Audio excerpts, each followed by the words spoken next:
জাতীয়তাবাদী দল বিএনপি ভারপ্রাপ্ত চেয়ারম্যান জনাব তারেক রহমানের নির্দেশনায় সারা বাংলাদেশে সাম্প্রতিক সমাবেশ অনুষ্ঠিত হচ্ছে। তারই ধারাবাহিকতায় আগামী 3রা ফেব্রুয়ারি বাংলাদেশ জাতীয়তাবাদী দল বিএনপি রূপসা সদরস্থ টিএসবি ইউনিয়ন শাখার উদ্যোগে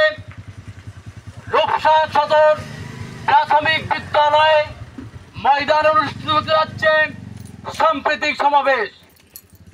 আমাদের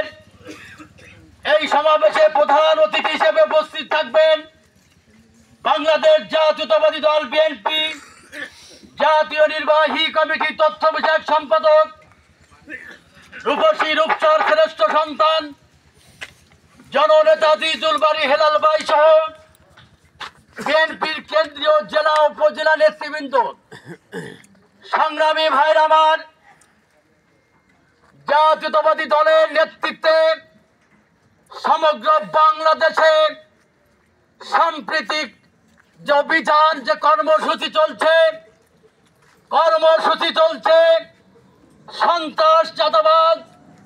দুর্নীতিবাজ লুটতরাজ মুক্ত নতুন বাংলাদেশ বিনির্মাণের লক্ষ্যে